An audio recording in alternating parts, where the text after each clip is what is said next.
Hi, welcome to the Sankofa Pan African series.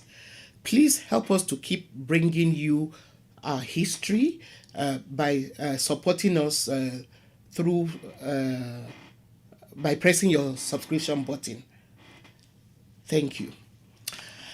Now, according to Henry Louis Gates Jr. and other scholars, Africa's golden age happened around the same period when Europe was going through its middle or dark ages, its poorest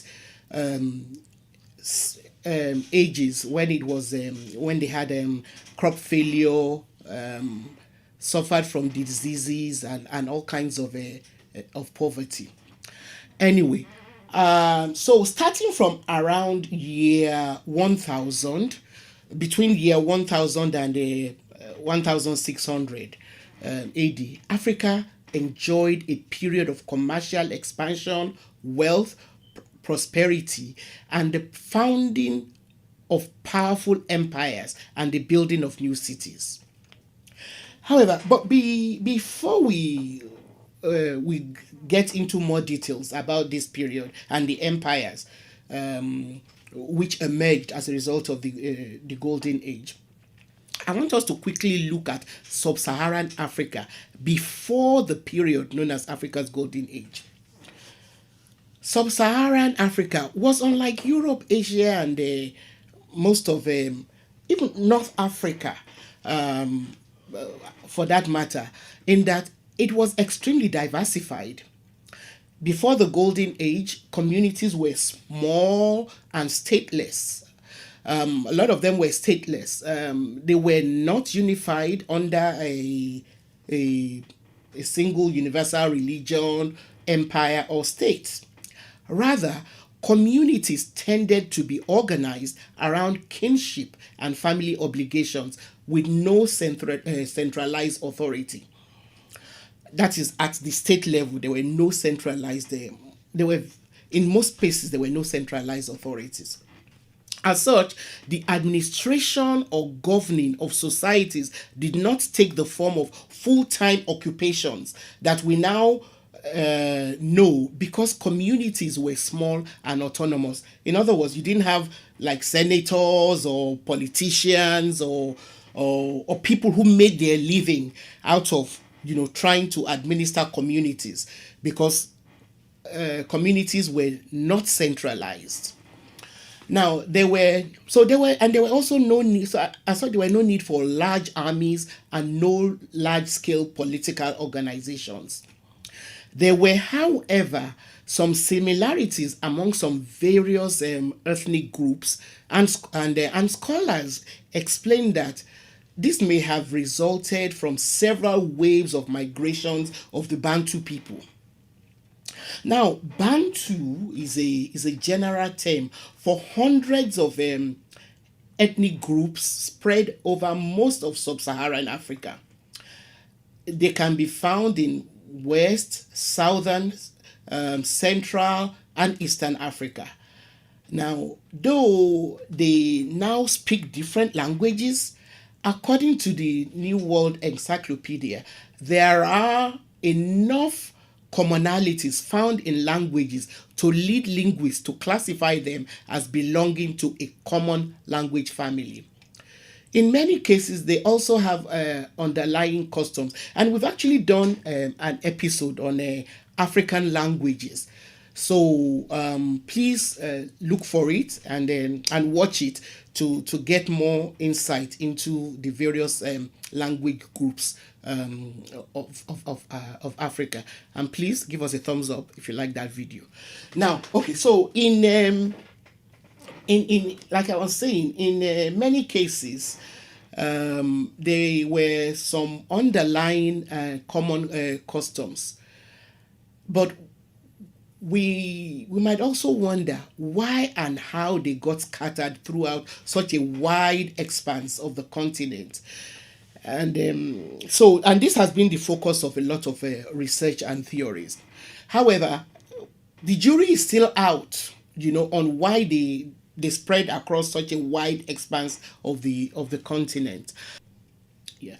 It is generally believed that the Bantus originated in West Africa, and thousands of years ago, then started spreading. It is believed that before the major, what is called believed to be the major Bantu dispersal, the southern half of the continent was populated by Khoisan speaking people. Now, after the dispersal or the spreading of the highly resourceful and adaptable Bantus, many of the communities of South Africa came under the rule of the Bantu people.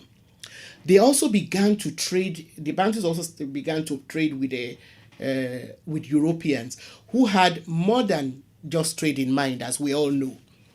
Now, the Europeans were, of course, more focused on colonizing Africa. They were not only wily, but they had guns, and so they succeeded in forcing the Bantu populations to move wherever, in most of the places where they decided to colonize.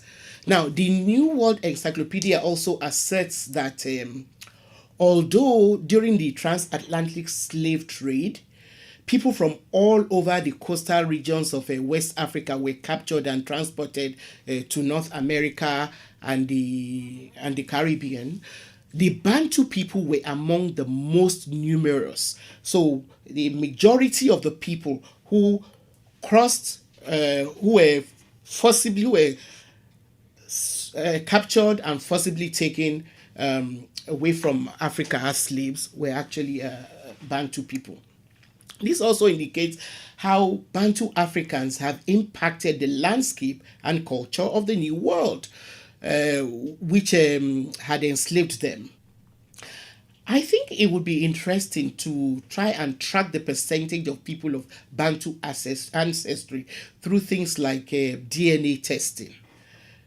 Now, as I've said before, the root language of the Bantus created some commonalities, and this can be found in the form of vocabularies around across African languages and dialects. These commonalities must have allowed some mutual understandings among various Bantu groups.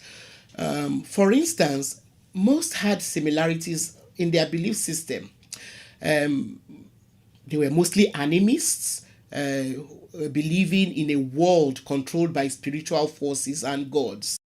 Now, these forces were often mediated through specialists who prescribed rituals, sacrifices, and or some other form of religious practice to affect individual or communal life and events. These beliefs were the bedrock of their ethics, worldview, and the workings of the elements of the universe. In other words, their belief system was also tied to their philosophy, their worldviews, you know.